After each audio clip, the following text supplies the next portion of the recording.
suatu standarisasi karena supaya karakteristik spesifikasi dari material itu sama, paling enggak mendekati sama, ya, sehingga orang lebih mudah memilih suatu material yang akan digunakan untuk suatu objek, ya, entah itu objek pembuatan peralatan rumah tangga, entah itu untuk struktur atau untuk persenjataan dan lain-lain.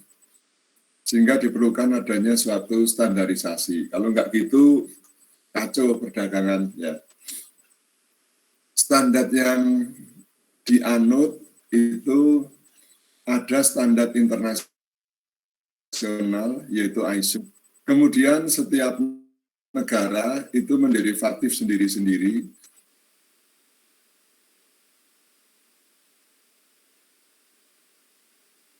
Soal material, tidak semua negara ya, di dunia hanya nggak sampai 50 negara yang punya tambang baja, tambang nikel, tambang aluminium, dan lain-lain.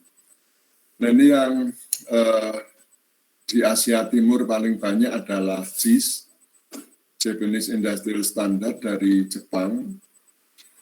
Kemudian ada Standar Nasional Indonesia atau SNI.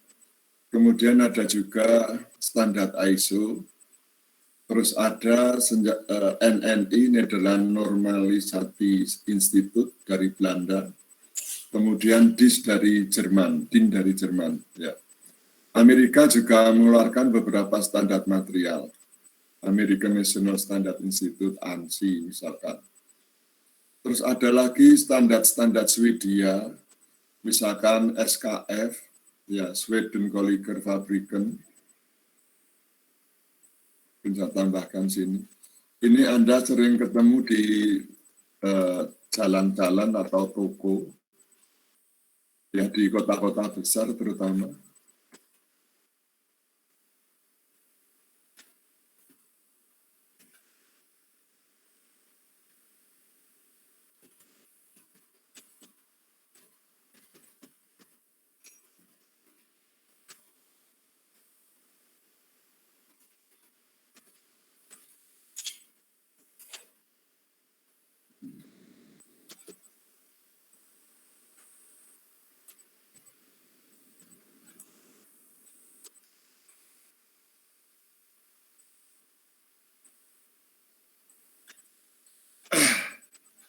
Dan lain-lain. Nah, walaupun ada standar dari material, namun beberapa negara itu membuat standar sendiri yang komposisinya hampir mendekati standar internasional. Nah, contohnya SKF, salah satu produk di Indonesia yang terkenal adalah laker atau piring. Ya. Nah, itu untuk piring yang bentuknya sama dengan buatan Jepang, kami pernah membuktikan, ya, sekitar tahun 2001, ya. Jadi piringnya mobil Mercedes papa saya itu sudah waktunya ganti, ya. Jadi bannya sudah bergoyang-goyang kalau jalan, ya. Nah, saya mungkin sama seperti Anda, waktu itu mahasiswa diserai mobil 6 di Malang untuk dirawat, jadi tiap hari harus dipanasi. Pernah yang lain itu tidak saya pakai selama 2 bulan, bannya itu penyok, ya, nggak bisa dibetulkan, jadi harus ganti ban 4. Terus ada yang Land Rover itu airnya masuk ke mesin, sehingga bongkar mesin habis hampir 9 juta itu, ya. Ada yang karaton di. Nah, salah satu bank itu saya mencoba, itu saya belikan bikinan Jepang, ya, standar JIS untuk roda depan, harganya sekitar 40.000, ya, 40.000. Jadi 80.000. Sedangkan punya Mercedes itu harganya 150.000. Rupanya sama, dimensinya sama. Hanya satunya standar Jepang, satunya standar Swedia. Ya. Terus ada juga standar ini juga ada Jerman ya. Tapi sulit diperoleh, harus ke dealernya Mercy di Surabaya. Nah akhirnya kami coba, ternyata yang piring bikinan Jepang itu 6 bulan sudah hancur lagi. Ya, ya saya untung sih ya. Jadi untung berapa? 110 kali 2, 220 zaman segitu ya. Sama dengan sekarang 2.200.000. Ya, pinginnya yang penting berfungsi, tapi saya dapat untung gitu ya, dikirimi papa. Biasa mahasiswa seperti itu ya. Akhirnya kaget papa saya, loh ini kok 6 bulan sudah rusak lagi, kamu beli yang KW ya? Bukan KW, ini bikinan Jepang, sama bentuknya. Ngapain kok enggak yang bikinan Jerman atau Swedia? Ya ada sih yang bikinan Swedia, tapi saya coba ini 2, yang belakang. Ternyata yang belakang itu 4 tahun baru rusak. Bayangkan, jadi 6 bulan dibanding 4 tahun. Memang harganya hampir 4 kali lipat ya. Nah itu, jadi ada standar-standar material, tapi negara-negara tertentu itu membuat standar yang ada yang lebih baik gitu ya, lebih excellent. Biasanya standar Eropa itu menuntut kekuatan tinggi dan keamanan tinggi. Contohnya mobil Innova yang di Indonesia itu dijual sekitar 360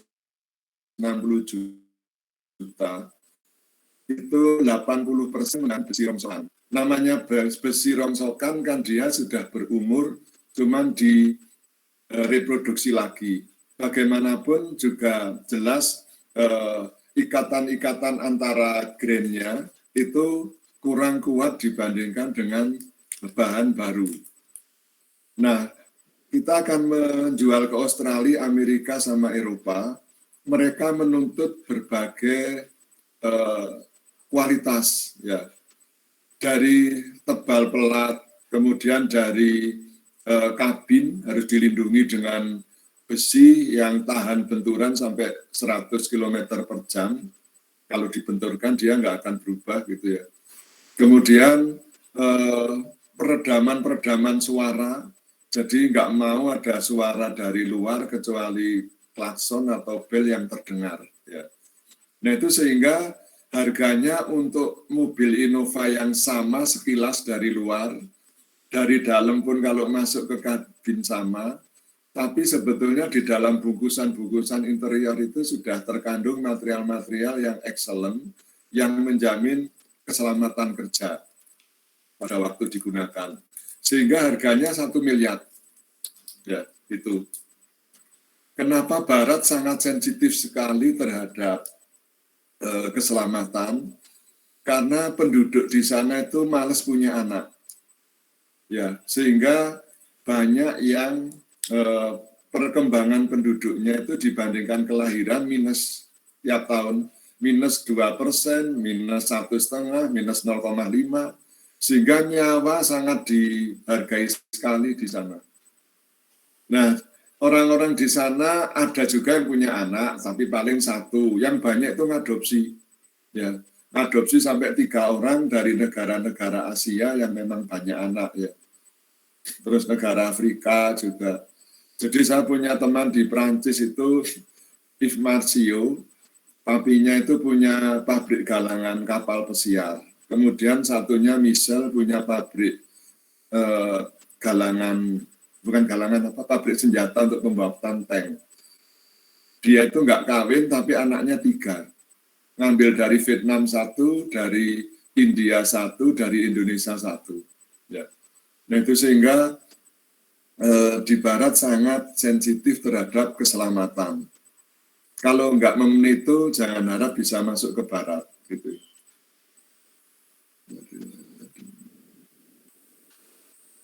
Ini masalah jenis-jenis standarisasi. Kemudian tujuan ISO dalam pembuatan produk, yaitu yang pertama menyatukan pengertian teknik antar bangsa, diwakili ahli-ahli teknik masing-masing negara untuk mencapai persetujuan bersama. persetujuan bersama terutama dalam karakteristik material ya.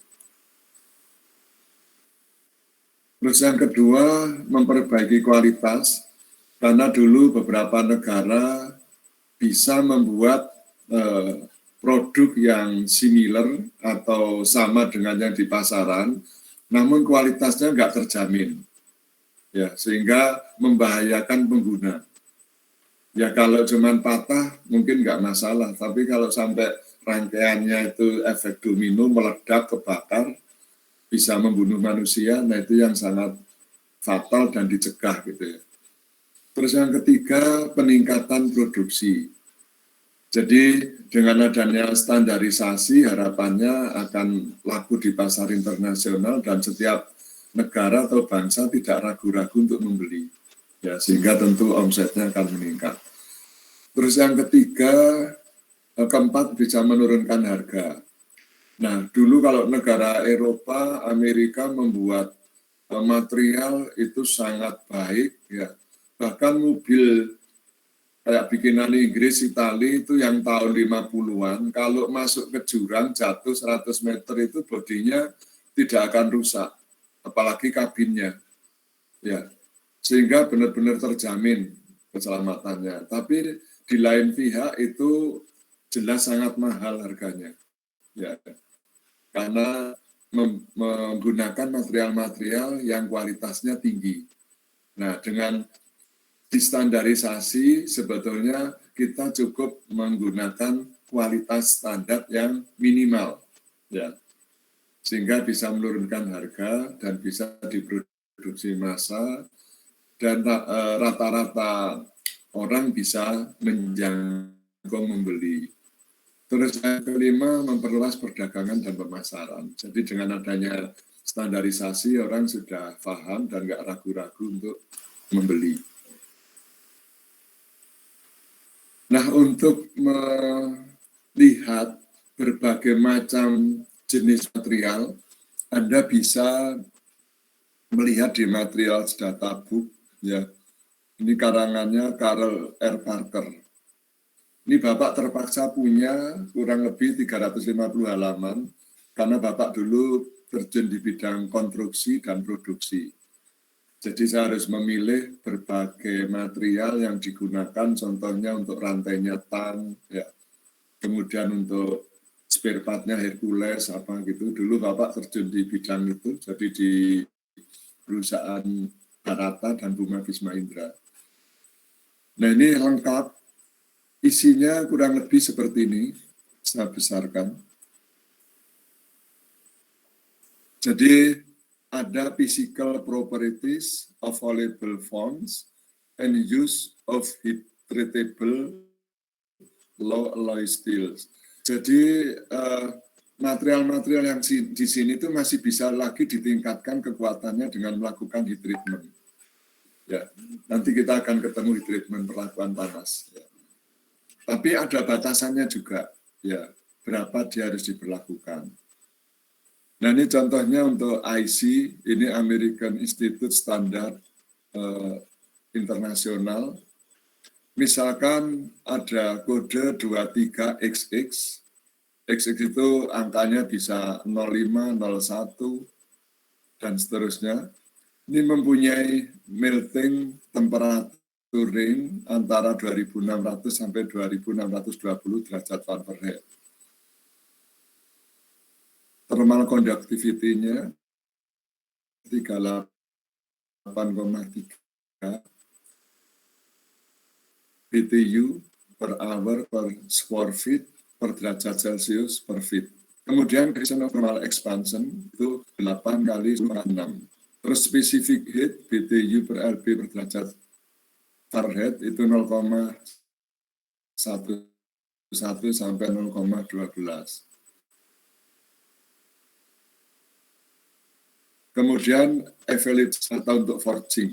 Forging itu tempa, ya, seperti pembuatan celurit, pembuatan cangkul, pembuatan mando, dan lain-lain.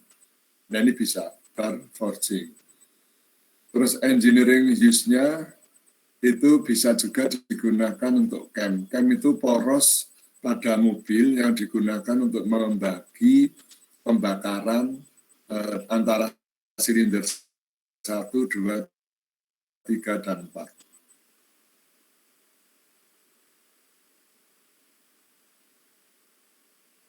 Ya.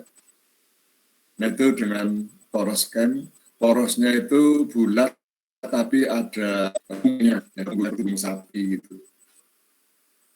Terus carburizer gears itu untuk roda gigi yang dipanaskan atau diperlakukan permukaannya supaya dia tahan gesekan dengan kaca. Jadi bisa ini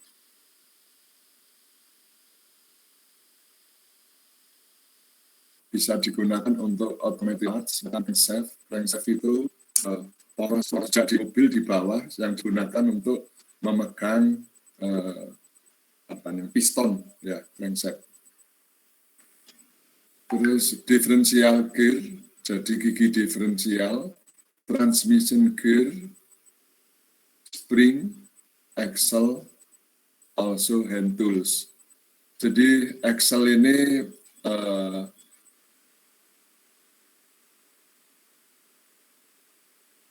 seperti porosnya kereta api itu disebut axle.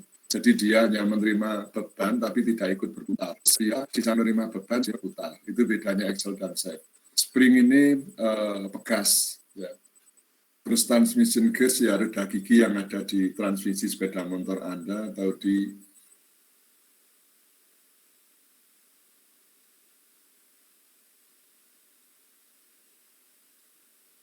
mobil atau tank atau yang lain.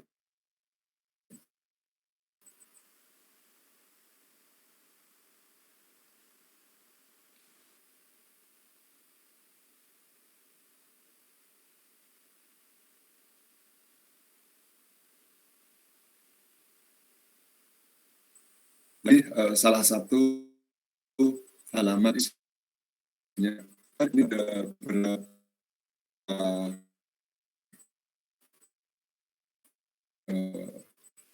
X tadi 6, 2,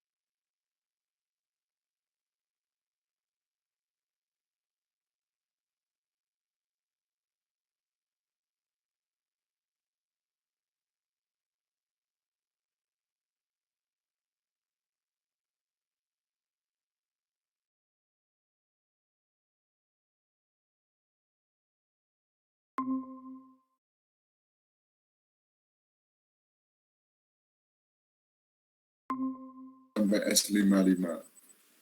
Nah, yang sebelah kanan itu equivalensi untuk standar Amerika IC 1025. Kalau di sini S25C. Kemudian kalau British Standard 60A25. Jadi agak mirip-mirip kodenya ya. Ada 25-nya. Nah, ini menunjukkan 25 itu sebentar.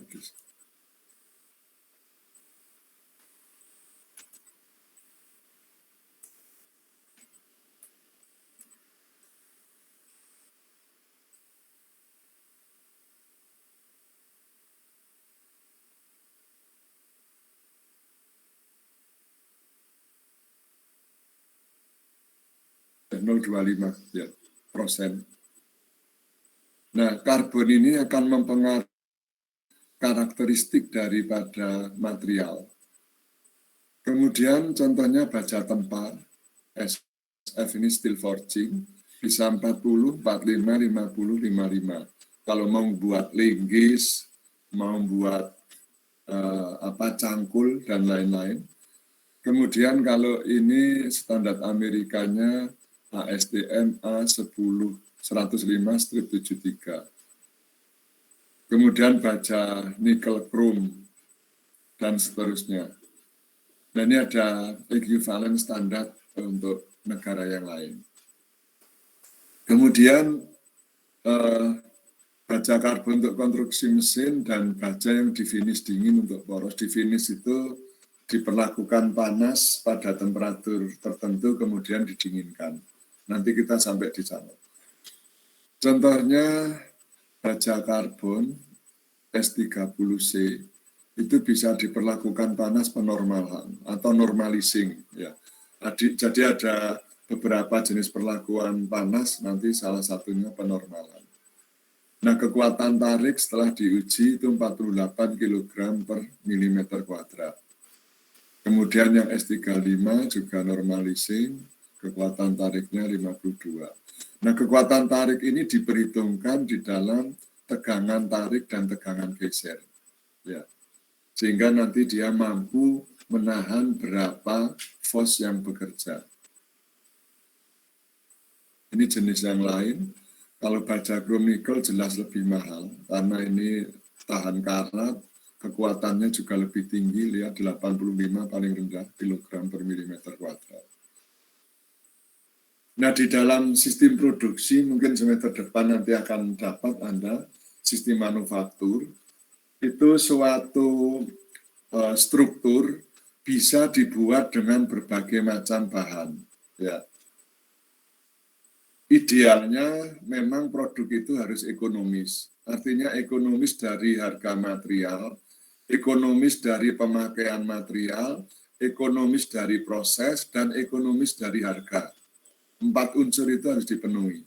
Contohnya untuk membuat kursi, itu hal yang paling murah bisa digunakan pipa biasa, ya, ditekuk-tekuk, dilengkungkan, jadi itu yang penting dia bisa menahan beban yang bekerja pada kursi itu.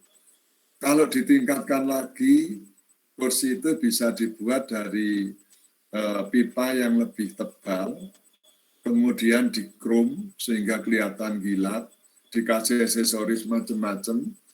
Nah, itu harganya akan meningkat, fungsinya juga sama, hanya harganya berbeda. Kemudian kalau mau mahal lagi, dibuat dari batang kotak segi 4 atau pipa yang segi 4, dilapis emas misalkan, bisa juga. Ya, jadi tergantung tujuannya. Namun demikian di dalam pedoman dalam produksi itu, produksi harus ekonomis. Jadi harus memenuhi 4 hal itu supaya bisa terjangkau dan laku di pasar. Namun kadang ada yang pesan khusus, ya, pesan khusus untuk koleksi atau untuk apa, nah itu kecuali. Kemudian ada beberapa ukuran standar ulir kasar metris.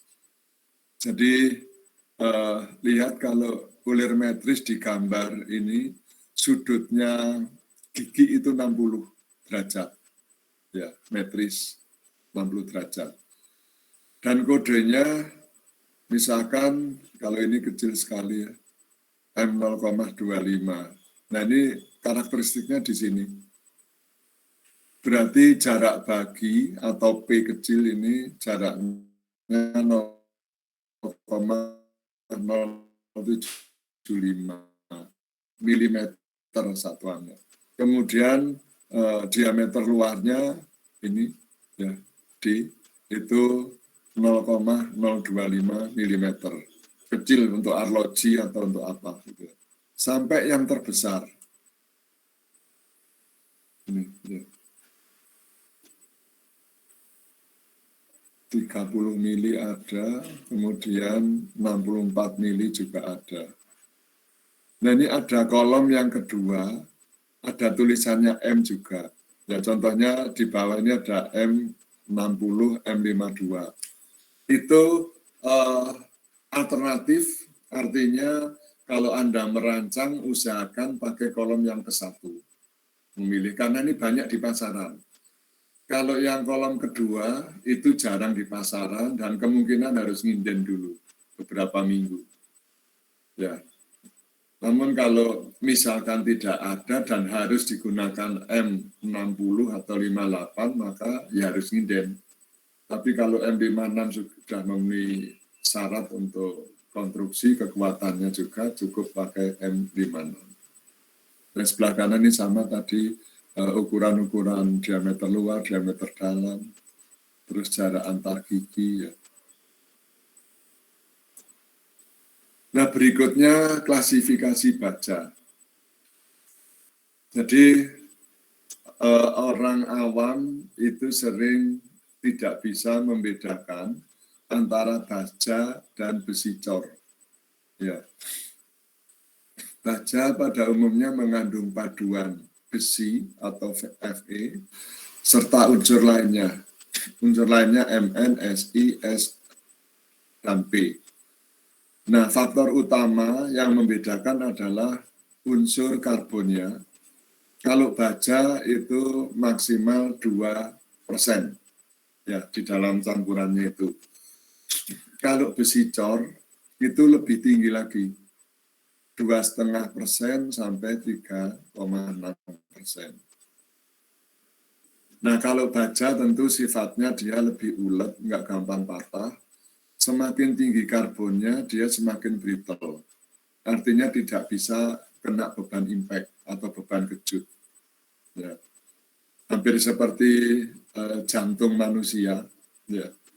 Saya pernah punya teman dosen juga, pada waktu canda, itu saya pas di belokan dia melamun, saya ada. Ya. Saking kagetnya dia langsung lemes, terus delosor. Ya. Saya nggak tahu jadi masalah. Dosen cewek pada waktu itu saya masih muda, usia 25, belum merit ya. Jadi banyak apa istilahnya fans dosen dari kedokteran, pertanian gitu ya, dari MIPA, terus teknik sipil, arsitek, kalau siang itu makan bareng gitu ya. Bawa mobil, kalau nggak cukup satu yang bawa dua gitu, canda. Nah ternyata salah satu yang sering saya goda itu punya penyakit jantung ya. Jadi saya shock wave itu ya, saya gitu kan, ngapain lu ngelamun? Nggak jawab, malah lemes, langsung delosor. Waduh, sudah jadi masalah, saya bawa ke UGD akhirnya ya. Nah semenjak itu sudah saya nggak berani main-main macam-macam ya, karena kita nggak ngerti, orang kelihatannya sehat, ternyata kena shock wave aja sudah KO ya. Untung nggak meninggal. Waktu mahasiswa saya juga pernah, saya itu dijing dosen kimia ya. Dulu kimia 2 semester. 11 semester saya selalu dapat E terus. Ya. Alasannya apa? Ya mungkin saya kurang ajar juga ya. Pada waktu semester 1 diajar, dia itu kalau ngajar mulai jam 6 pagi sampai jam 6 sore. Orang mau makan nggak boleh, mau sholat juga nggak boleh. Kalau kencing boleh. Ya. Jadi kita walaupun masih muda, jejaka kan ya pantat kepos kalau sering kuliah seperti itu seminggu 2 kali. Nah saya bikin ulah dengan teman-teman Batak, teman Jakarta ya. Saya ngemparkan juga kenapa kok dia ngajarnya begitu kuat gitu. Beliaunya masih ngajar di depan sambil nulis. Nah teman yang Medan itu bilang dia minum jamu kembali gadis. Padahal masih gadis walaupun usianya 53 pada waktu itu. Nah dari situ beliaunya tersinggung sehingga 3 orang itu dicing sampai 11 kali nggak lulus-lulus. Ya. Nah setelah saya masuk dosen, nggak taunya manjanya nggak karuan.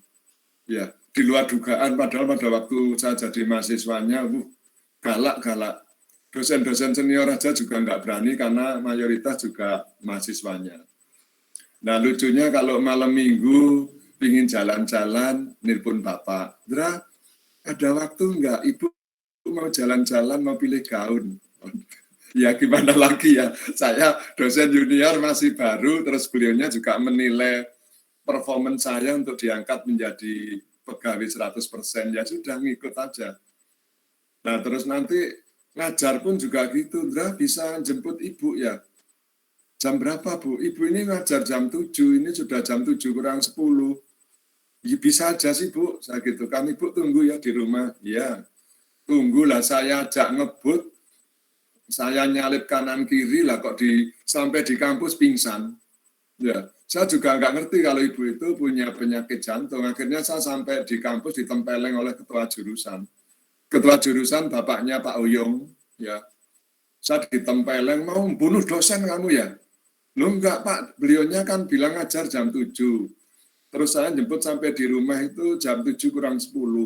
Padahal tempat ibu ke kampus kan paling cepat 20 menit. Makanya saya ajak ngebut ini sampai di kampus pas on time jam 7 kurang 1 menit. Iya tapi kamu jangan kurang ajar gitu. Ibu ini sakit jantung kamu ajak ngebut. Ya, saya pikir tidur di mobil ya ternyata aduh ampun. Akhirnya dibawa ke UGD masuk ICU. Nah itu saklot-saklot yang nggak bisa diterima oleh material ya. Salah satu komponennya jantung kalau manusia itu. Lucu, jadi namanya anak muda udah biasa ya bikin ulah macam-macam kalau ada kebosanan, mau protes nggak berani ya. Akhirnya ya seperti itu. Kembali ke sini, kemudian menurut standar JIS itu baja karbon diklasifikasikan menjadi 3, yaitu baja karbon rendah, medium, dan tinggi. Nah, unsur utama perbedaannya di kandungan karbon. Kalau karbon rendah itu 0,2, lebih kecil. Kalau yang baja medium 0,2 sampai 0,5, kalau baja karbon tinggi di atas 0,5. Dan unsur lainnya tadi seperti di atas ada mangan, silikon, fosfor, dan sulfur. Kemudian menurut standar India dan Rusia, ini ada 4 klasifikasi, mulai ringan, rendah, sedang, dan tinggi. Nah ini sudah kelihatan ya, antar negara ada sedikit perbedaan tentang pengklasifikasian baja.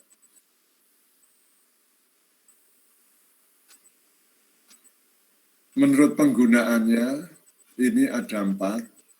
Yang pertama baja konstruksi, bentuknya biasanya profil, ya. Dia seperti huruf H, seperti huruf C, huruf I, dan L, besi beton dan pipa. Nah itu unsur karbonnya maksimal 0,3%, sehingga dia masih bisa ditekuk, dibentuk ya. Itu untuk konstruksi. Ya.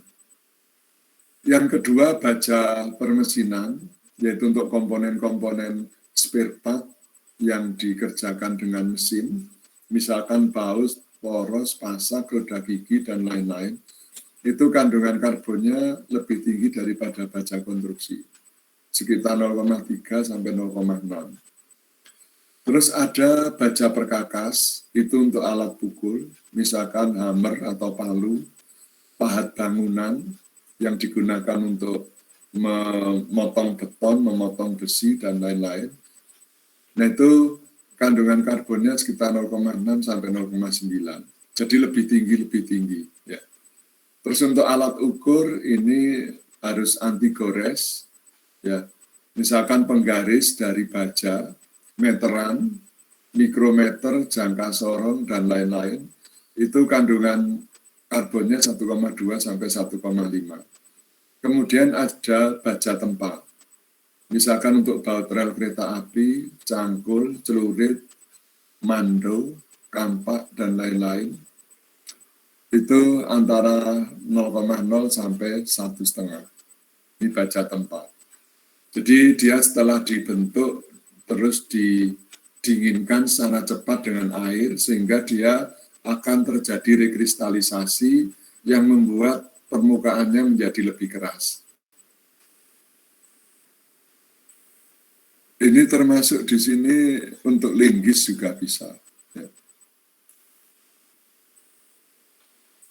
Kemudian nanti kita akan ketemu suatu diagram yang disebut FE3C.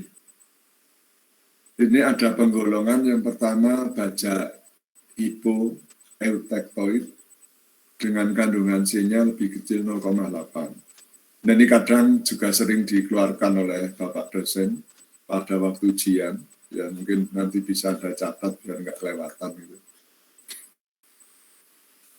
Terus yang kedua eutectoid itu dengan C-nya 0,8 dan yang satu hypereutectoid antara 0,8 sampai 2,0.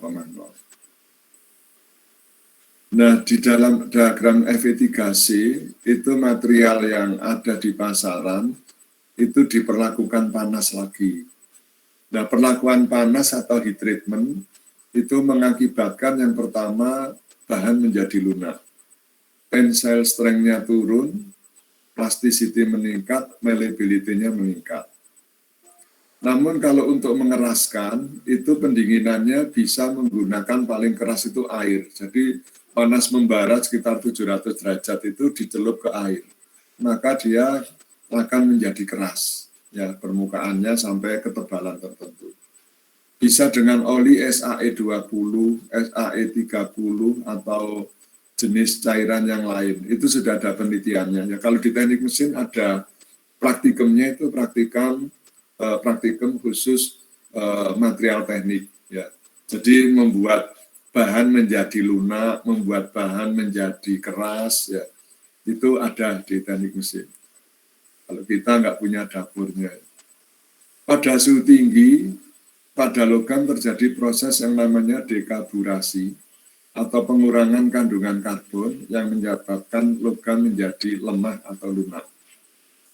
Nah, untuk mengatasi hal tersebut dilakukan pemanasan kembali pada logam, kemudian didinginkan perlahan-lahan atau secara cepat tergantung dari tujuannya. Ini nanti akan dibicarakan di bab tentang perlakuan panas. Nah, sampai di sini dulu sebelum ke bab berikutnya ada yang mau ditanyakan, silakan.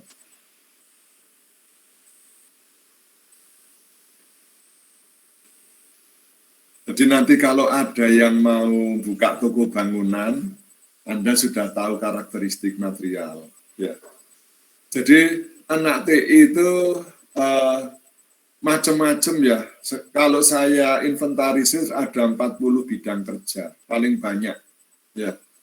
Ada yang kerja di bank-bank, mulai Bank Indonesia itu berapa puluh di sana. Ya. Bank BNI, Bank Mandiri, Bank BRI, Bank Jatim. Kemudian di Pertamina, kemudian lagi di pabrik semen, di pabrik makanan kayak apa Indofood apa ini, kemudian di pabrik kacang atom. Nah, salah satunya beberapa malah ada yang buka bukan restoran sih, pedagang kaki lima, ayam panggang di Sukun, ya. Nah itu katanya 1 bulan omsetnya bisa sampai 18 juta, 15 juta. Terus ada yang khusus nyewakan tenda-tenda khusus untuk event. Terus berikutnya ada yang saya ketemu buka toko bangunan di Singosari, ya, yang menjadi besar sekarang. Nah, jadi ilmu TI itu luas sekali, bisa digunakan sesuai dengan talenta Anda juga di mana. Sampai saya tanya, Dek, sarjana TI kok sih buka toko bangunan? Lah hobi Pak, ternyata unik buka toko bangunan itu Pak. Kan banyak item termasuk bata merah, kerikil, semen apa. Nah kita itu bisa mengaplikasikan ilmu tentang apa ini, stok barang, ya stok barang. Jadi barang apa yang harus dibeli, kapan jumlahnya. Terus barang apa yang harus disetok, barang apa yang tidak. Nah itu ilmu TI berguna semua Pak. Kemudian menghitung ongkos pengiriman, ongkos ini lagi apa? Untuk misalkan orang mau pesan besi, jumlahnya sekian, beratnya sekian, berarti ongkos kirimnya sekian. Nanti beli semen, gini. Jadi ya jadi lumayan sekarang lumayan kaya, rumahnya sudah susun, punya mobil, punya truk juga. Ya. Itu kalau yang mau dagang jadi nggak buta masalah material. Silakan, ada yang mau ditanyakan?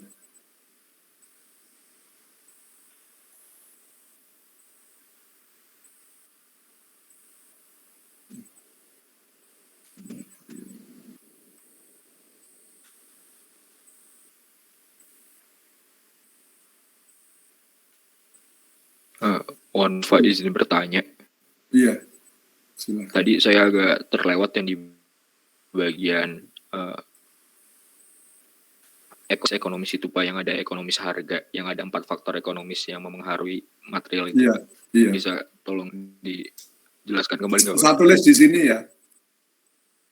Itu di mata kuliah proses manufaktur nanti semester depan. Kebetulan Bapak ini kan sudah ngajar di S1, S2 ada 42 mata kuliah ya, macamnya. Sehingga bisa saling menunjang antara keilmuan yang satu dengan yang lain gitu. Saya tulisnya aja. Iya Pak. Ya, produk ekonomis.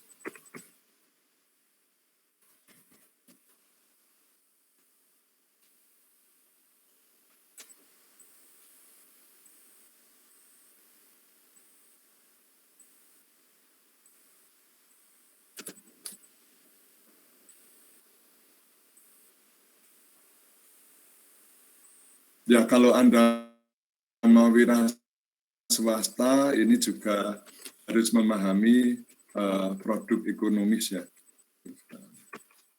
Syarat produksi ekonomis. Yang pertama, ekonomis dalam pemilihan jenis material yang digunakan. Bisa bilang suatu bahan bisa digunakan tadi dari pipa, kemudian stainless, bisa dari emas. Ya, semua bisa jadi konstruksi tertentu, tapi kan tidak ekonomis. Ya. Terus yang kedua, ekonomis dalam proses. Nanti Anda juga akan jelas. Misalkan membuat lubang, itu bisa dengan mesin bor paling murah. Bisa dengan mesin bubut agak mahal. Bisa dengan milling mesin lebih mahal lagi.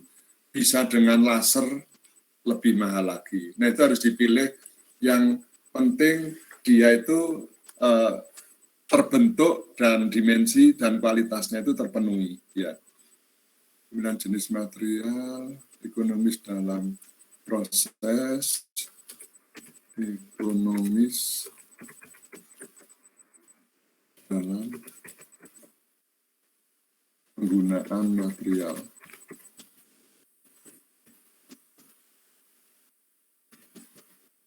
Yang keempat, ekonomis dalam ini masuk ke manufacturing cost.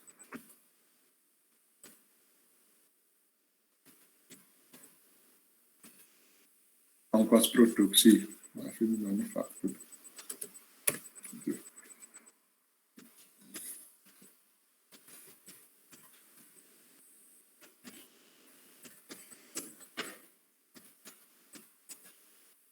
Terus ini ada fixed cost,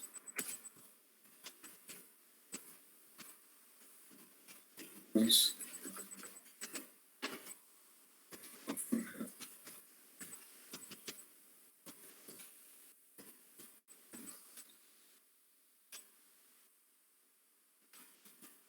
nah, kalau fixed cost di sini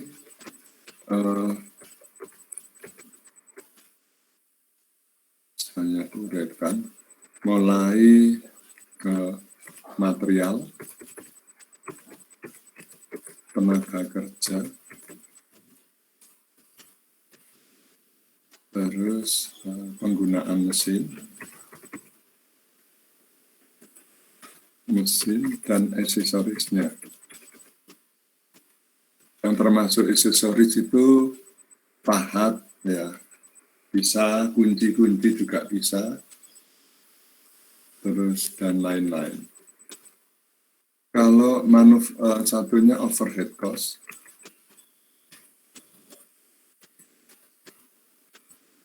ini penunjang.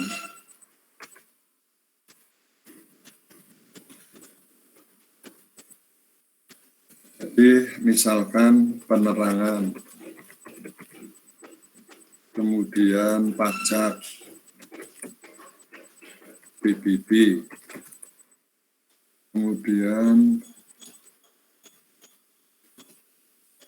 tenaga kebersihan,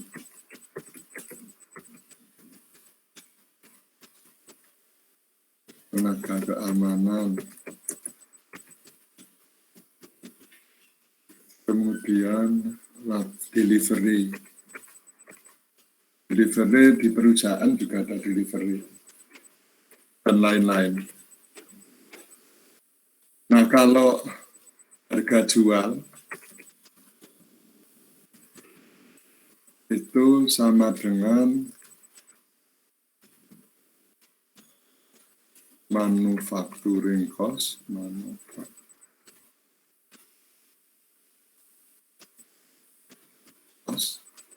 ditambah laba. Nah, laba ini yang perlu ditentukan dan orang teknik bisa bermain di dalam persaingan. Ya. Yang belum Anda pahami di mana ini? Sebutkan coba. Oh, ini Pak, tadi pas lagi Bapak menjelaskan saya agak terlewat Pak, gara-gara internetnya kurang stabil. Oh iya, iya. Ini sudah jelas, saya tuliskan gitu.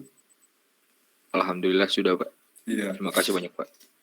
Iya, nah ini laba untuk kondisi seperti ini, kalau Anda supaya paham dalam bisnis juga ya, persaingan sangat ketat dan konsumen memerlukan tergantung itemnya. Kalau minyak goreng tinggi sekali diperlukan, tapi untuk yang lain misalkan beras, besi, apa dan lain-lain itu kan stabil lah, ya stabil. Nah, laba biasanya diambil itu untung kurang lebih 30%.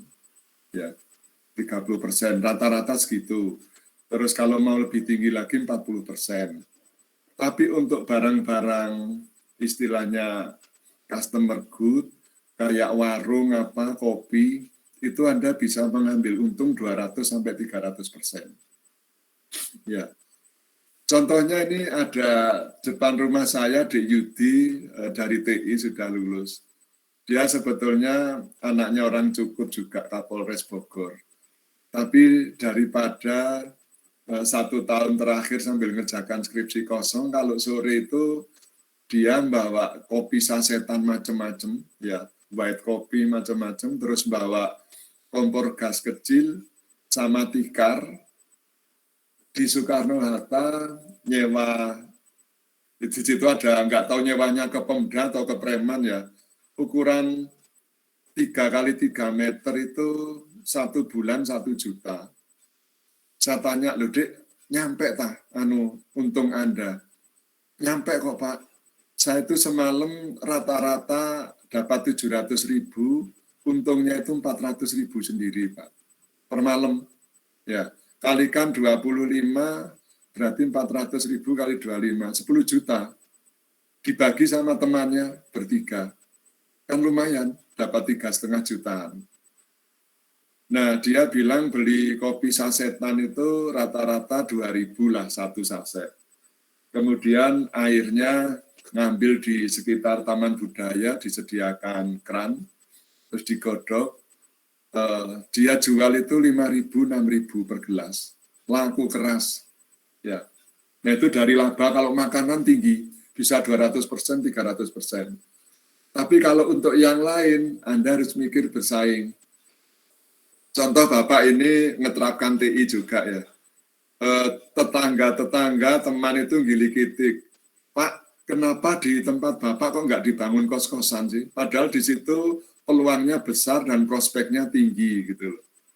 Terus saya bilang, waduh, saya kayaknya belum terpikir ke situ karena masih sibuk kerja macam-macam pada waktu itu masih jabat, ada 5 jabatan gitu ya.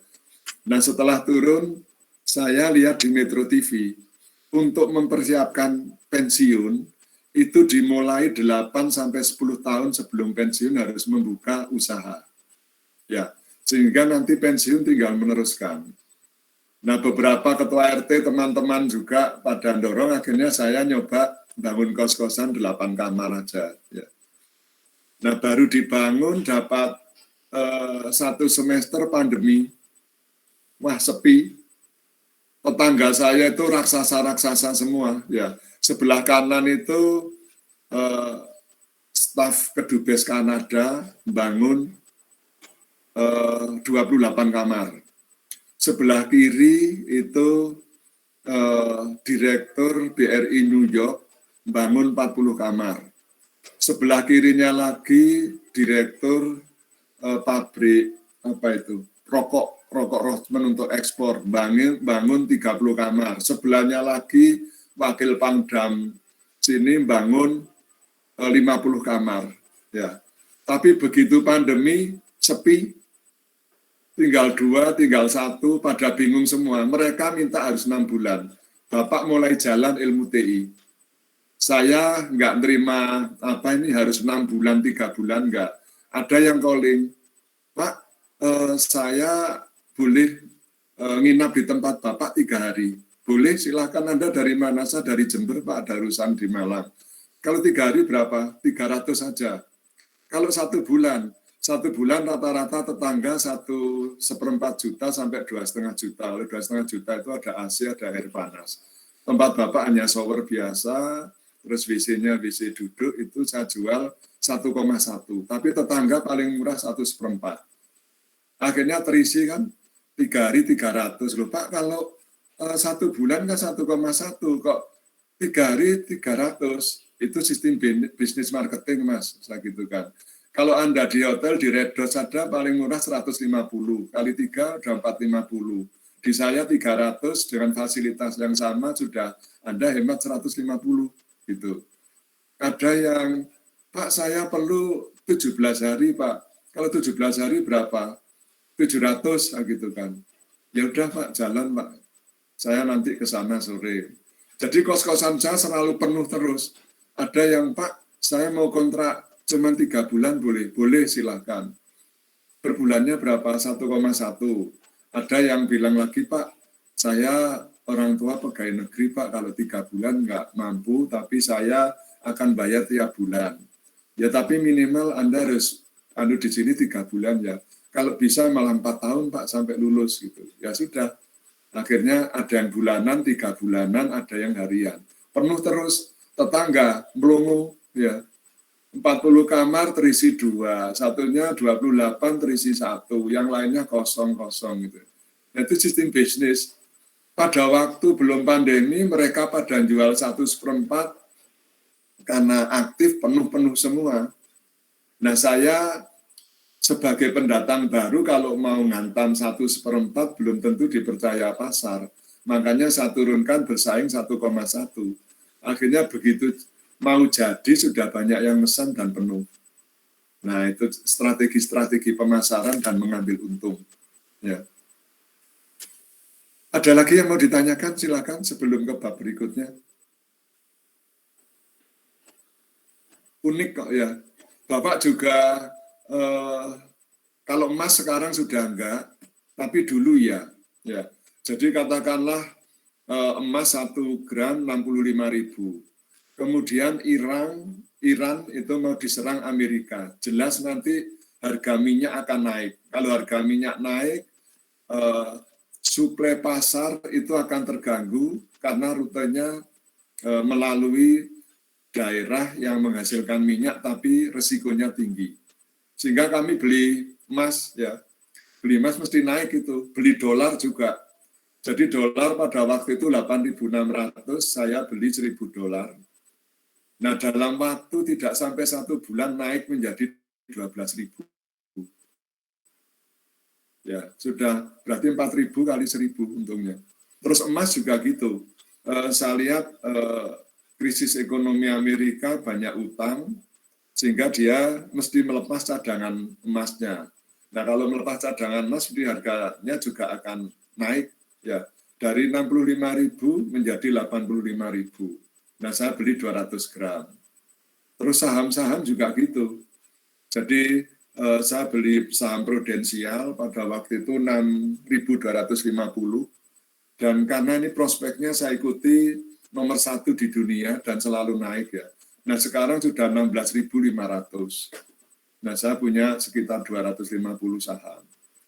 Itu orang TI mainnya bisnis cerdas di situ. Ya, nggak perlu mengeluarkan tenaga banyak, tapi untungnya yang banyak, terus ngejar omset. Jadi omset itu dikejar, bukan keuntungan tinggi yang dikejar. Katakanlah Anda seminggu bisa laku barang dengan untung tinggi 10. Untungnya katakanlah per biji 10.000, berarti kan 100.000. Tapi kalau Anda ngambil untung cuma 5.000, tapi omset Anda 30, berarti kan sudah 150.000. Jadi lebih untung yang mengejar omset tinggi. Itu sistem bisnis Cina. Nah, bagi Anda yang mau bisnis silahkan, termasuk reseller apa itu lumayan. Ini ada anak TI juga sudah alumni reseller tiap bulan dapat sekitar 7 juta. Ya. Namanya reseller, Anda harus deal dengan pabriknya bahwa ini akan saya jual lagi, tolong dipotong. Ya. Jadi potong paling enggak 20%, 25% gitu ya. Nah nanti Anda jual tetap harga itu. Ya. Kemudian terserah mau di naikkan atau tidak, terserah Anda. Ya. Ada lagi yang mau ditanyakan? Silakan. Izin bertanya, Pak. Iya, silakan. Kebetulan tadi Bapaknya membahas tentang kos-kosan ya, Pak? Iya. Saya jadi penasaran, Pak. Apakah kayak di kos-kosan seperti di Malang itu kayak ada pengendalian harga, Pak? Tertinggi sama terendahnya gitu, Pak? Ada harga pasar. Ada harga pasar. Tapi anu lagi ya, lebih gila lagi ini pada saat pandemi. Banyak beberapa calon penghuni itu ke tempat saya karena sudah penuh, ya. Sudah penuh, kemudian saya nggak bisa nyarikan karena tetangga-tetangga minimal 6 bulan dan mereka mendaki 1 bulan. Nah beberapa pemodal itu membangun kos-kosan agak jauh dari Suhat, mungkin sekitar 1 kilo, 2 kilo. Ya. Nah itu dia membuat fasilitas, harganya cuma 850 tapi tiap hari dapat nasi putih. Bayangkan, sama air putih. 850 kan jelas ngedrop ya. Tapi anak-anak kan banyak pertimbangan. Kalau di Suhat, ini mau ke bank, Maybank, mau BNI, Mandiri, BRI tinggal jalan. Ya, bank syariah tinggal jalan.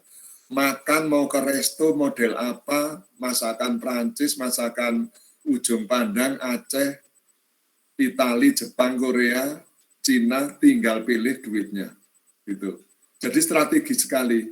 Karena strategis membuat harganya lebih tinggi daripada tempat yang lain. Nah seperti yang 850, misalkan mau pingin masakan lain yang Korea, harus naik ojek dulu kalau nggak bawa motor. Kalau bawa motor ya keluar dulu. Kalau terang nggak apa-apa, kalau hujan ya. Nah itu jadi ada harga pasar istilahnya, harga pasar. Terus kos-kosan juga banyak yang bangkrut karena dia nggak ngerti sistem bisnis. Di Gajah 6 40 kamar dijual, di Jalan Kopi 40 kamar dijual, ada yang 50 kamar dijual. Karena dia nggak bisa memanage. Kekos harus 6 bulan pertama, padahal ekonomi sulit gini nih nggak semua orang tua mampu bayar 6 bulan. Ya, yang kedua harganya tetap stabil seperti kondisi normal. Kalau Bapak kan banting harga, ya. Nah kalau normal 1,1 Bapak sekarang 850. Tapi dapat air, dapat pembersih kamar mandi, pengharum ruang, terus peralatan masak komplit sudah sama gasnya. Itu salah satu contoh. Senang mengaplikasikan ilmu TI, senang ya. Terus Bapak bangun itu pinjem bank ya 400 juta. Saya hitung break even point nanti 5 tahun kembali sudah. Nggak sampai mungkin. Sekarang aja sudah 150 juta. Ya, modalnya kembali dari 400 itu. Ada ilmu economic engineering nanti untuk menghitung break even point, untuk investasi, untuk apa lain ada nanti di semester 5 mungkin ya. Bagus. tertarik Anda ke sana ya. Ada yang lain silakan. Baik Pak, terima kasih Pak. Iya, terima kasih. Salsabila nggak nanya ini, mungkin punya unek-unek apa? Belum ya? Oke, saya teruskan ke pengujian bahan ya. Bab 4 yang sudah saya kirim ke ketua kelas Anda.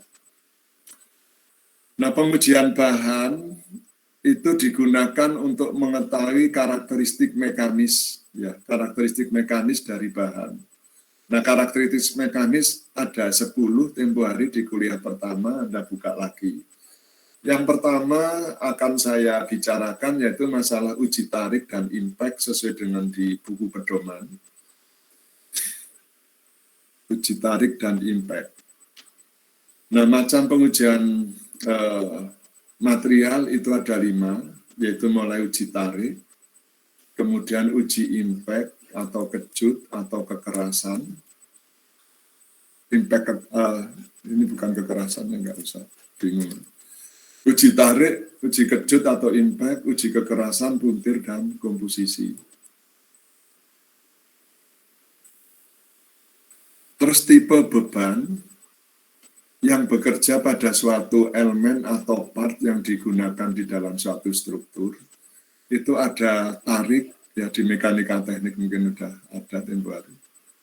Dia akan menarik benda kerja dari Permisi dua. Pak Endra. Ya. Oh, Ini- belum iya. kelihatan ya? Belum kelihatan Pak. Maaf. Belum dia.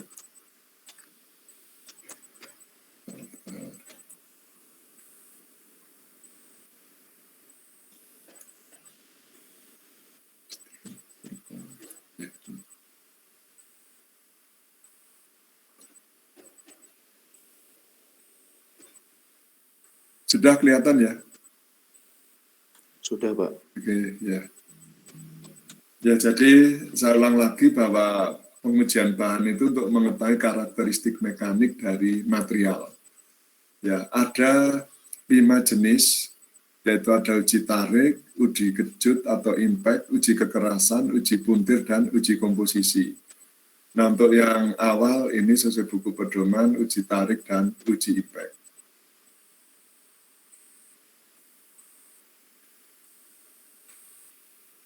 Bisa berpindah nggak ini anunya?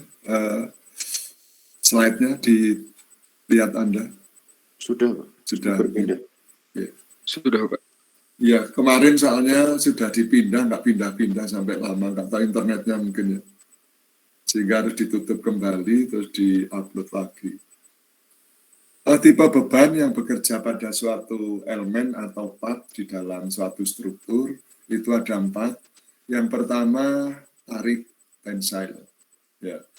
Dia akan menarik pada sisi-sisi tertentu, dan di sini diasumsikan dia akan bekerja pada sumbu, ya sumbu dari material tersebut. Apapun bentuknya, baik itu lingkaran, segi 4, segitiga juga, dan lain-lain. Ya. Terus yang kedua, tekan atau kompresi. Ini gambar yang sebelah kanan, di atas. Terus yang ketiga, geser. Ya. Kalau ini tensil dan kompres kan udah banyak contoh. Yang geser ini contohnya kalau Anda memotong atau meruncingkan pensil. Nah itu cutter di Anda itu akibat tekanan Anda akan bekerja gaya geser yang digunakan untuk memotong material. Sama di proses manufaktur juga sama, contohnya menggergaji batang atau part itu juga menggunakan gaya geser. Nah, suatu material bisa memotong logam lain, syaratnya kekerasan logam yang memotong itu harus lebih tinggi dari yang dipotong. Ya, baru bisa terpotong. Terus yang keempat, puntir atau torsion.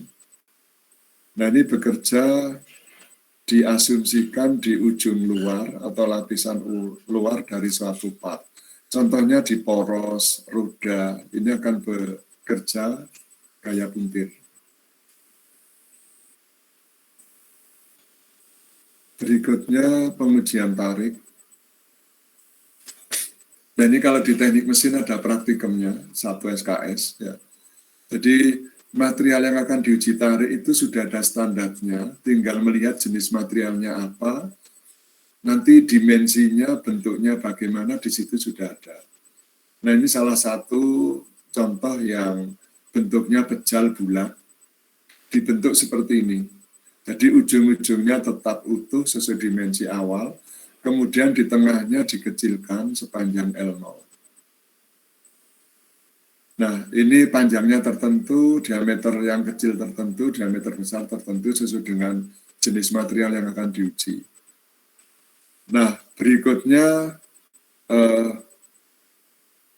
saya lihatkan mesinnya. Nah, ini merupakan mesin uji tarik. Jadi yang ujung bawah tadi dijepit, ujung atas juga dijepit, kemudian tombol ditekan, maka motor di atas ini akan menarik ya penjepit yang atas ke atas terus. Sebelah kanan ini ada recorder dan display yang digunakan untuk mengupload data yang terbentuk nanti seperti ini, ya gambar grafik yang merah ini. Jadi pada ini ada gambar yang sebelah kiri itu ada titik-titik terus menuju ke kanan, ke atas. Ini ada yang disebut elastis deformation. Nah, suatu logam apabila dia ditarik, menurut hukum Hooke, kalau tegangan yang menarik dan strain-nya itu sebanding, maka dia grafiknya masih linear. Ya, artinya dengan pertambahan beban sekian, maka strain-nya akan tambah sekian. Sampai ke titik tertentu yang disebut yield strength. Yield strength itu batas luluh bawah. Nah, konstruksi-konstruksi seperti ini nanti akan diketahui berapa yield strength-nya, sehingga dia mampu menahan beban berapa. Contohnya di jembatan-jembatan yang terbuat dari besi maupun dari beton, harapannya beban masih bekerja pada garis yang lurus ini, linear. Nah ini yang disebut elastis deformation. Artinya pada saat konstruksi itu menerima beban, dia akan melengkung, melendut sedikit sekali. Mungkin 0,1 derajat, 0,2 derajat. Tapi begitu beban berjalan hilang, dia akan kembali ke bentuk semula. Nah, harapannya seperti ini. Nah, setelah beban diteruskan, ditarik lagi, nanti akan berubah menjadi yang kedua ini. Jadi yang kedua merupakan permulaan batas elastis. Ya. Ini ada plastis strain. Jadi dia dimensinya sudah berkurang untuk yang kecil, bertambah panjang. Nah dia sudah di grafik yang curve linear atau apa istilahnya, non-linear. Nah pada saat beban dihilangkan, dia tidak akan kembali ke bentuk semula, tapi tetap memanjang, karena dia dalam kondisi plastis. Ya. Dan ini diperlukan pada saat Anda memproses misalkan pembentukan panci aluminium, baki, kemudian beberapa logo-logo di kaleng, ya. Sehingga pada waktu ditekan sampai melebihi batas yield strength ini, maka material itu tidak akan kembali ke bentuk semula. Walaupun ada perlawanan kecil yang disebut spring back, ya. Ini Bapak juga dulu tugas akhirnya ngambil ini di konstruksi mesin press, ya, pembuat koin uang itu. Terus berikutnya ditarik lagi. Tarik lagi ke atas, maka dia nanti akan ada titik puncak. Ya. Nah ini kalau Anda tarik ke bawah, pada gambar yang ketiga. Artinya apa? Dia merupakan batas maksimal sebelum putus yang dapat diampu oleh benda itu dalam menerima beban. Ya. Ini mulai terjadi necking atau leher, ya, pengecilan pada bagian tengah. Kalau beban diteruskan lagi sampai dia fracture atau patah, Maka ini hubungannya dengan gambar yang keempat. Nah, dari masing-masing ini kita bisa nge-trace yield strength-nya berapa, ultimate strength-nya pada saat necking berapa, dan fracture-nya berapa. Tinggal kita memasukkan dalam karakteristik material dan tergantung penggunaannya mau digunakan untuk konstruksi apa, apakah yang harus kembali ke bentuk semula, atau bentuk permanen, atau mungkin akan dipatahkan. Jelas ini ya, untuk pengujian tarik. Nah ini bentuk lain seperti tadi, tahapan dari uji tarik.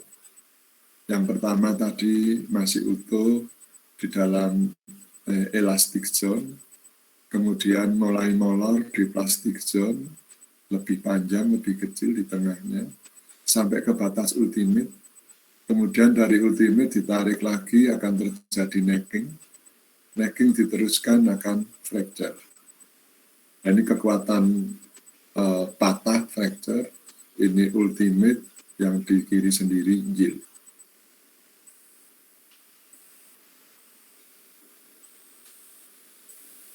Kemudian di tegangan-tegangan pada uji tarik itu bisa dicari juga dengan rumus. Jadi Anda gambar secara manual juga bisa. Yaitu di sini sigma sama dengan F dibagi A0. F itu beban dengan arah tegak lurus pada penantang spesimen tadi untuk gaya tariknya. Sedangkan A0 luas penampang spesimen sebelum terbebani atau sebelum ditarik. Jadi masih besar. Tegangan yang terjadi adalah delta L dibagi L0. L0 itu panjang mula-mula di sebelah kanan ini. Ya. Kemudian kalau delta L itu adalah panjang akhir dikurangi panjang mula-mula. Nah, ini strain-nya yang terjadi. Nah, Anda bisa nge-trace setiap titik mau di mana Anda cari strain-nya. Misalkan di titik pertama di sini, tinggal narik ke kiri aja, di situ akan terbaca stresnya berapa. Ya. Kemudian nanti potongkan ke kanan, tarik ke bawah, stresnya ketemu. Ini, kalau sudah terbentuk diagramnya itu.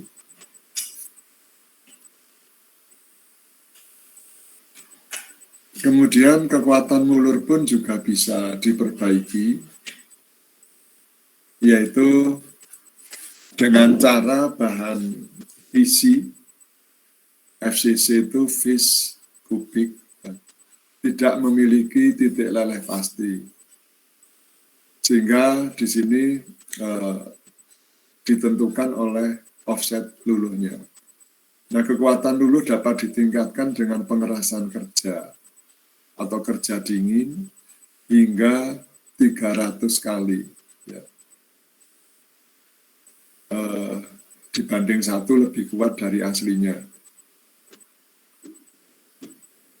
Nah, ini improvement yielding by code walking. Misalkan dengan ditarik bisa juga, ya. Kemudian ditarik tentu ada batasannya, kita hitung, dicoba dulu sampai berapa yieldnya. Ya. Kalau tadi untuk baja, ini grafiknya seperti ini, ada linear, terus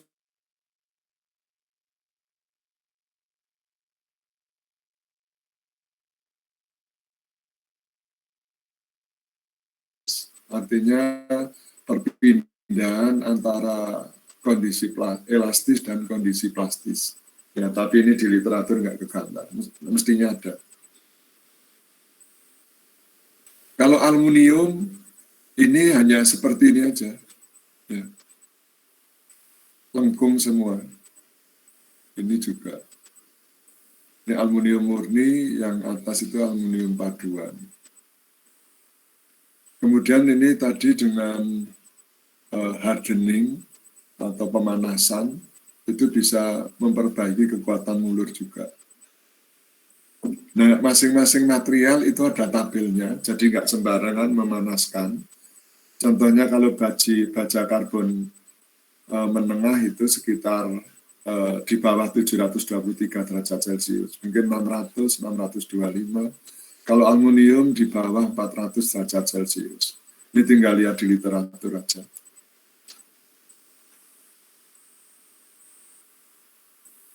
Bahan-bahan kisi BCC untuk Veron menunjukkan fenomena titik leleh. Titik leleh atas dan bawah tergantung dari mesin ujinya. Nah, kondisi polikristalin dan sejumlah kecil atom terlarut dalam interstial. Nah, ini bentuknya interstial solid atom seperti ini di sebelah kiri. Kemudian yang berikutnya ini energi yang diperlukan untuk menggerakkan atom. Ya.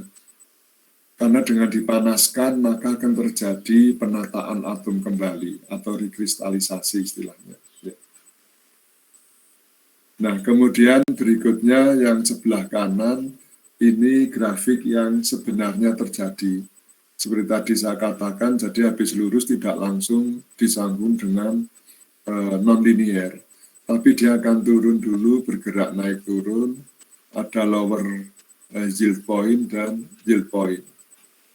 Baru nanti ke bentuk elastis, sampai ultimate strength, sampai ke fracture. Dan ini kondisi realnya seperti ini. Berikutnya pengujian impact atau CARPI. Jadi mesinnya bentuknya juga seperti ini. Ini seperti godam, ya. Terus dibuat seperti mulutnya ikan gitu, ya. Nah ini ada skalanya di ujungnya. Terus bisa ditarik, nanti dikunci dulu sebelum akan digunakan. Material atau spesimen ditaruh di bawah ini, yang ada tulisan spesimen. Kemudian nanti ini dengan skala berapa derajat ditarik, terus dilepaskan oleh tangan.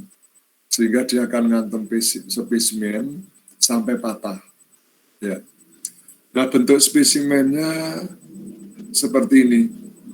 Jadi dikasih bentuk V, dilukai. Nah, ini seperti sebelah kanan atas ini yang ada tanda merah. Ini bentuk spesimennya seperti ini. Sudah ada ukurannya tertentu standar, tinggal lihat di buku. Kemudian diposisikan untuk hammernya ini pas di takikan ini. Nah, saat dia menghantam benda atau spesimen, maka di situ energi akan terbaca. Ya, jadi berapa besar gaya yang digunakan untuk mematahkan ini sudah terekam. Ya. Sehingga nanti kita tinggal masukkan ke dalam rumus berapa kekuatan impact-nya.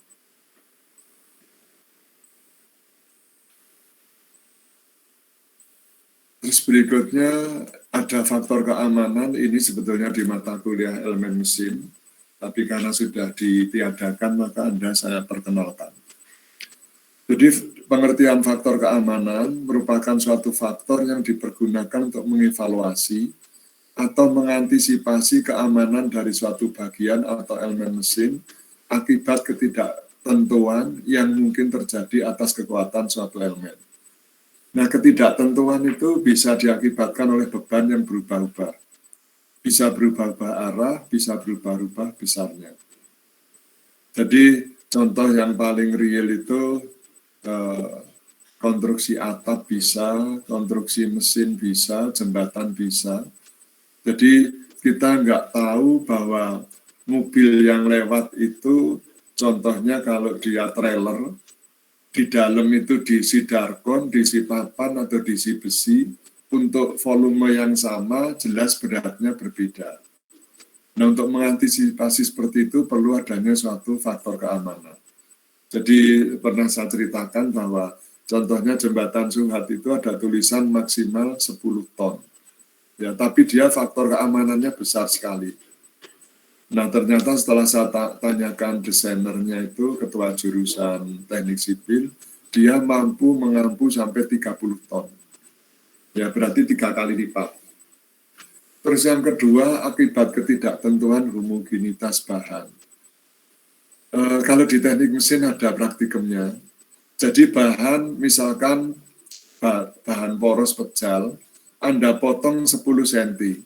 Kemudian Anda buat titik setiap setengah senti, dihaluskan, dibersihkan, kemudian Anda periksa di mikroskop setiap titik itu, ya, yang 10.000 kali pembesarannya. Ya.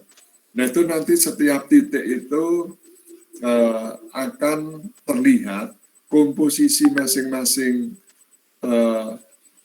grainnya itu berbeda. Jadi antara karbon, magnesiumnya, fosfor, silisium, dan lain-lain itu berbeda-beda. Nah, akibatnya maka setiap titik itu akan mempunyai kekuatan juga yang berbeda-beda.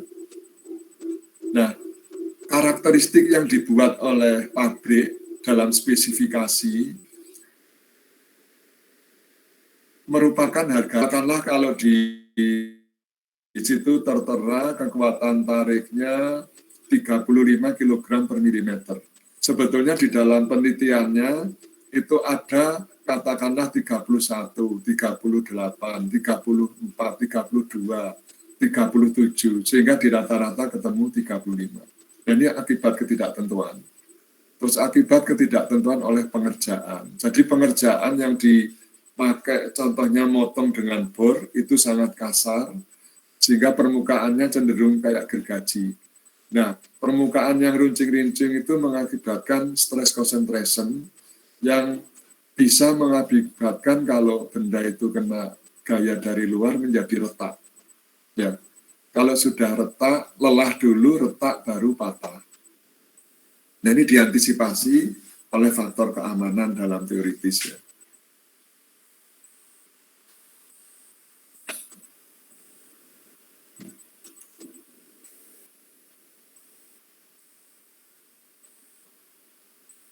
Terus tujuan lain yaitu untuk menjamin elemen atau komponen mesin dalam keadaan kondisi kerja. Artinya kondisi kerja di kondisi elastis tadi. Kalau dia bebannya dihilangkan, maka material itu akan kembali ke bentuk semula. Dan izin dari pelendutan itu maksimal 0,25 derajat per meternya. Tidak boleh melebihi itu supaya dia masih dalam batas elastis. Dan ini beberapa percobaan ya, yang dilakukan di laboratorium. Garisnya mana?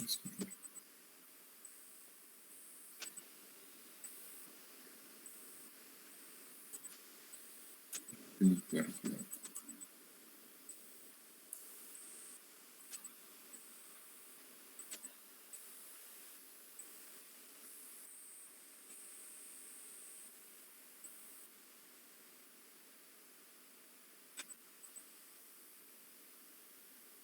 Nah ini yang pernah Bapak lakukan di laboratorium. Ya.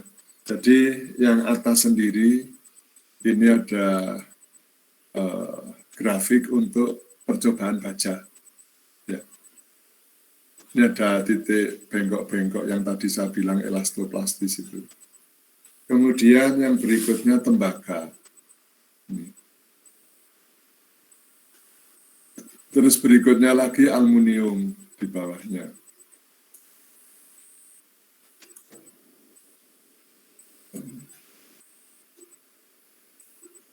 Aluminium.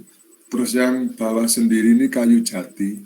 Jadi kayu jati juga bisa diuji cuma lurus saja. Sorry. Ya, gini.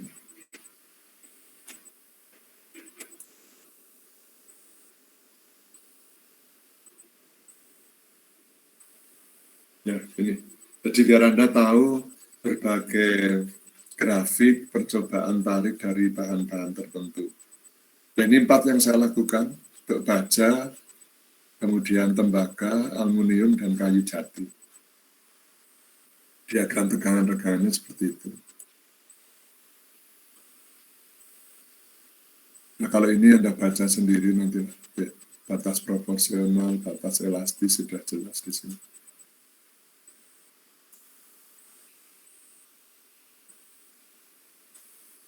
Berikutnya, batas proporsional itu sebetulnya sulit ditetapkan secara tepat atau teliti. Maka biasanya tegangan izin didasarkan kepada titik mulur dengan dibagi oleh faktor keamanan. Titik mulur tadi yield point. Ya. Saya akan di sini.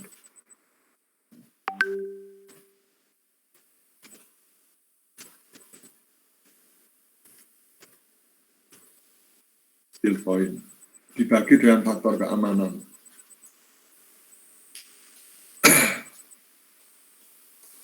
Faktor keamanannya juga pada tegangan mulur ya. Nah, faktor keamanan itu ada yang meningkat SF, safety factor, dan juga ada yang menyimpulkan N kecil. Nah, itu besarnya sama dengan gaya maksimum yang terjadi dibagi dengan gaya yang bekerja. Nah, tentunya ini diukur ya, masing-masing gaya maksimumnya berapa, gaya yang bekerja berapa. Itu safety factor. Nah, unsur-unsur yang mempengaruhi safety factor yang pertama adalah macam atau jenis beban yang bekerja. Jadi antara beban statis dan dinamis itu besarnya berbeda. Dinamis ada yang satu arah, ada yang dua arah. Ya, kalau satu arah itu hanya satu persumbuan saja, ke X saja, Y saja, atau yang lain. Kalau dua arah berarti bolak-balik dia.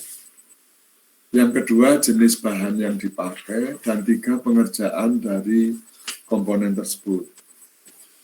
Misalkan antara dibubut, ditempa, di-roll, injection molding, digerinda itu berbeda-beda karakteristik permukaan yang dihasilkan. Nah, semakin permukaan itu semakin kasar, semakin banyak runcing-runcing, maka dia akan semakin lemah. Karena potensi untuk menimbulkan stress concentration di bagian runcing-runcing lebih besar daripada bagian yang halus. Ya. Terus cara pengerjaan tersebut ini akan berbekas pada permukaannya atau konfigurasinya. Sehingga bisa menyebabkan juga dengan bahan yang sama, kekuatan dari bahan dari titik ke titik itu akan bervariasi.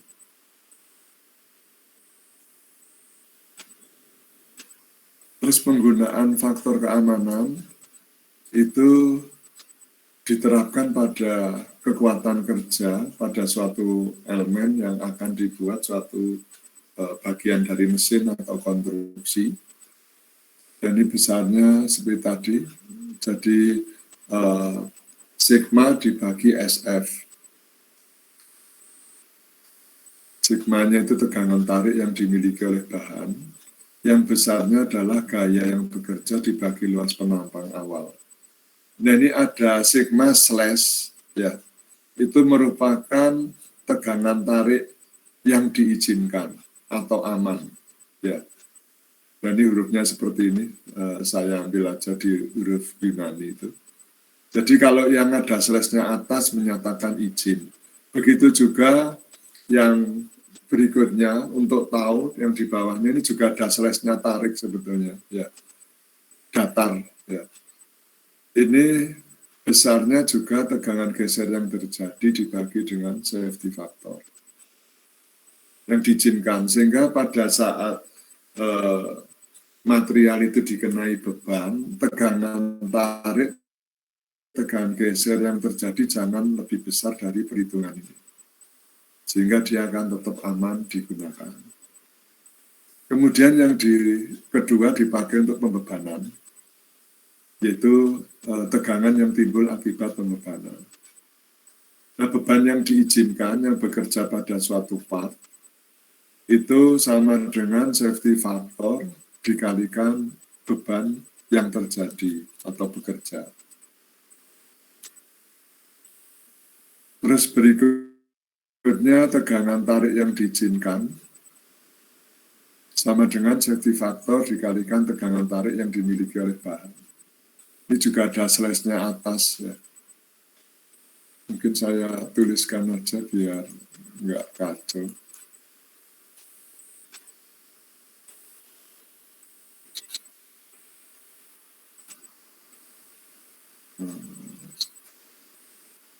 Sip.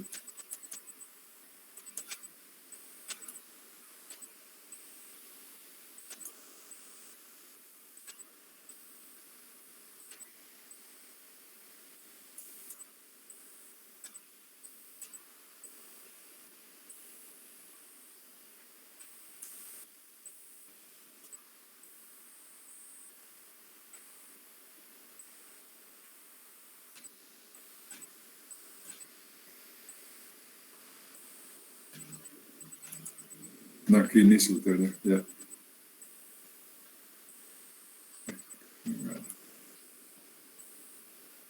Nah, yang atas juga saya perbaiki.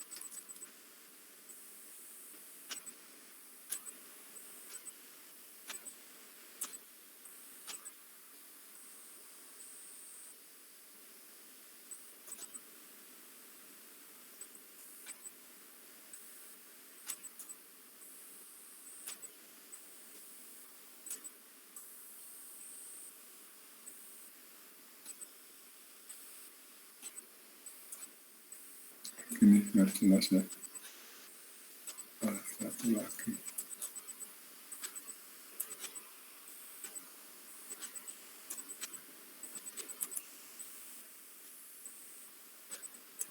Ya, nanti saya kirimkan lagi.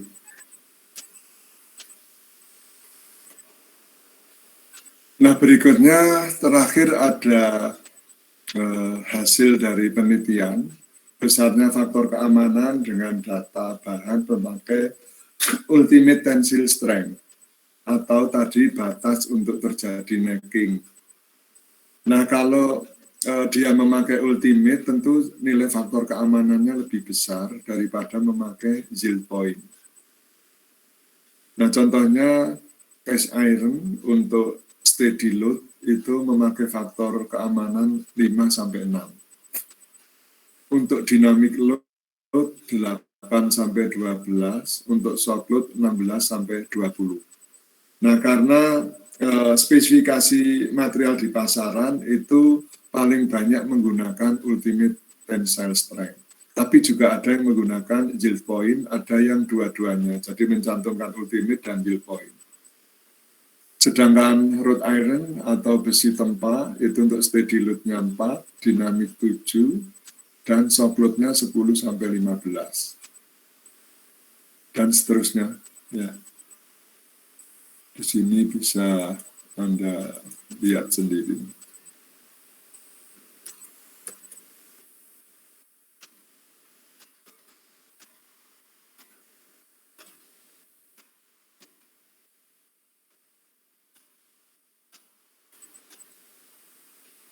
Sampai ke leather atau kulit, timber atau kayu balok. Ya. Untuk steady load sekian, tentu ini sudah ada standar dimensinya, tinggal lihat di literatur. Oke, sampai di sini ada yang mau ditanyakan tentang pengujian bahan tarik dan impact ini, silakan.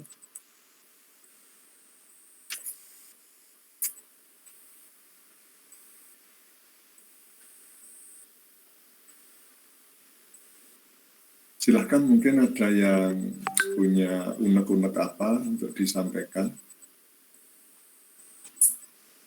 Kalau Anda ingin tahu mesin uji tarik kan ada angkatan teman, satu angkatan di teknik mesin. Nah, nanti suruh ngantar aja ke lab material gitu ya. Di situ ada alat uji tarik, ada alat uji impact, uji mikrostruktur, ada semua. Cuman kalau ke mesin pesan saya bawa cewek yang cantik, gitu ya. Karena anak mesin sudah, anulah istilahnya apa ya, agak dengan anak TI itu sudah mendarah daging, ya. Karena ajaran senior yang salah. Beberapa kahimnya itu yang angkatan 2019 ya sudah saya kasih warning, saya kasih tahu, Dek, tolong Anda sebagai kahim, anak-anak teknik mesin itu diberitahu bahwa anak TI itu sebetulnya adiknya dari teknik mesin. Jadi jangan menanamkan kebencian, jangan menanamkan ketidaksukaan. Ya. Terus gedung mesin pun masih nebeng di gedungnya TI, saya bilang gitu. Itu gedung TI itu sertifikatnya sudah kami urus atas nama teknik industri. Jadi kita itu bersaudara, sama-sama satu unbra, jangan menyebarkan kebencian gitu ya. Kalau Anda ospek dalam dunia nyata banyak kasus ya. Nanti misalkan ada anak teknik industri lewat di Watugong gitu ya. Itu sengaja di jalurnya itu dimakan oleh dia, terus ditabrak. Ya, ada cewek itu sudah dikawal, cewek 3 dikawal cowok 1, tapi sana cowoknya 4.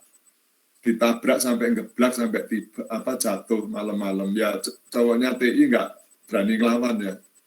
Cuman mas, sorry mas, jangan seperti itu gitu aja udah.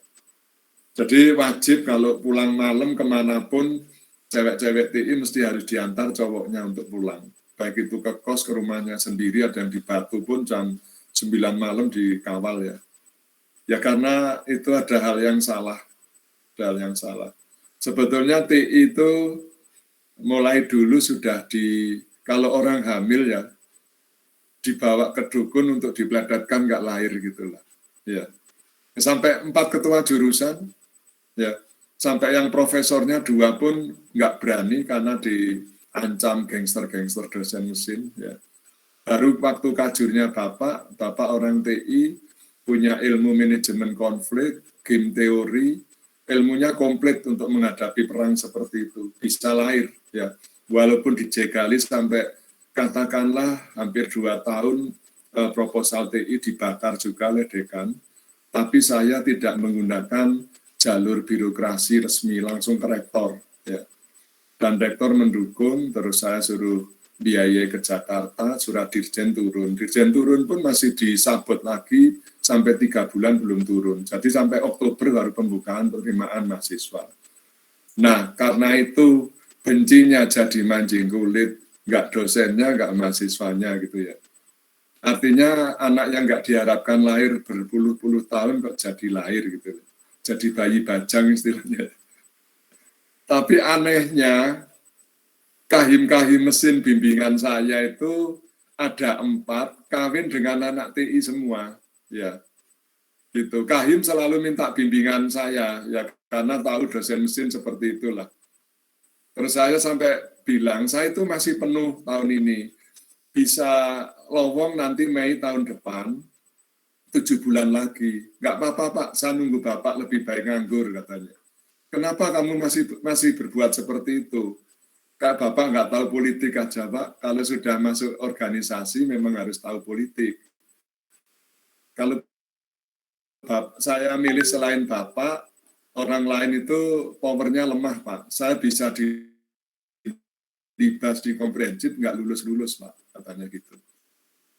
Tapi kamu mau nunggu Bapak 7-8 bulan? Mau Pak, nggak apa-apa. Memang Bapak juga punya strategi, jangan sampai bimbingan saya itu nggak lulus gara-gara dosen gitulah ya. Jadi sekali bertempur harus lulus, sehingga saya bekali berbagai strategi, masalah kiat untuk menjawab pertanyaan dosen, untuk berkelit kalau nggak bisa, terus saya kasih kisi-kisi, kira-kira di skripsi ini akan diujikan apa. Dan itu dari 3.000 dosen di Unbra mungkin hanya saya aja yang seperti itu. Ya, mulai dulu, sehingga bimbingan Bapak itu kalau mau dilepas bisa ratusan ya.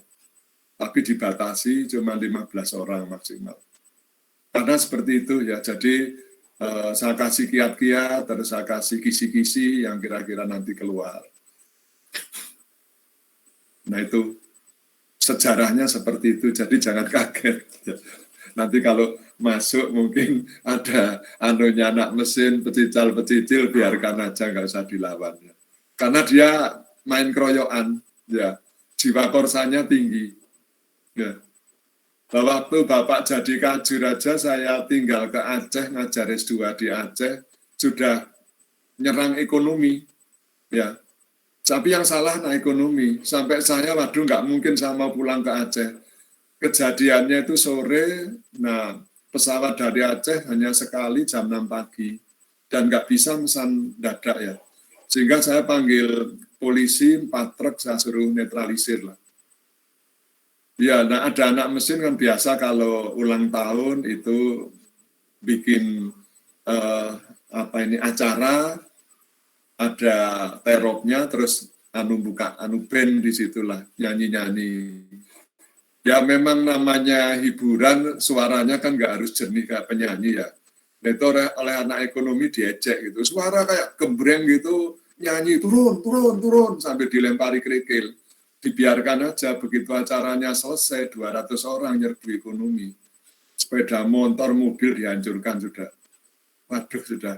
Saya sampai sempat cemas juga gimana harus ganti rugi gitu ya. Untung Bareskrimnya Malang, udah Pak selesaikan internal aja dengan PR3 dan PD3. Ya nggak ganti rugi apa-apa.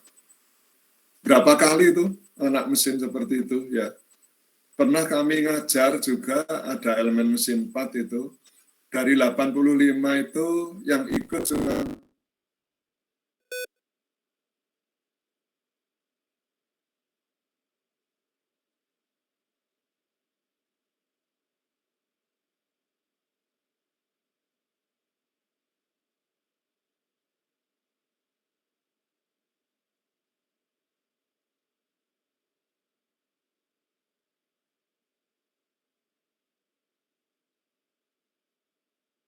kan. Ya, padahal di depan pacarnya, di depan cewek-cewek gitu. Akhirnya daripada pawur didro. Nah, akhirnya anak kedokteran ngancam anak mesin. Begitu ada anak mesin lewat 3 orang diseret ke dalam, dibawa ke dalam, dipukuli, disandera gitu. Dengan pertanian, aduh dengan mana-mana anak mesin itu ya. Tergantung pengendalinya sih ya. Tapi di sana dosen sangat ditakuti sekali ya. Apalagi ketua jurusannya. Kalau dia misalkan ujian komprehensif dikasihkan dosen-dosen yang killer gitu ya, jelas nggak lulus. Nanti maju lagi kasihkan itu nggak lulus lagi. 3 kali nggak lulus di DO sudah. Ya. Jadi di sana dosennya ditakuti sekali, terutama ketua jurusannya, karena dia sebagai pengatur peran, ya, pengatur peran untuk macam-macam lah, termasuk dosen pembimbing untuk praktikum, untuk ACC macam-macam gitu ya. Itu sejarahnya singkat, jadi biar tahu kenapa kok TI kayaknya dimungsuhi terus dengan anak mesin. Lawang mobilnya Pak Rimba itu nggak sengaja penuh di selatan TI kan ada parkiran, diparkir di situ, dikemposi kok sama anak mesin itu. Iya, dikemposi 2, yang nggak bisa jalan, tak. Aduh, sampai ya dia mau protes ke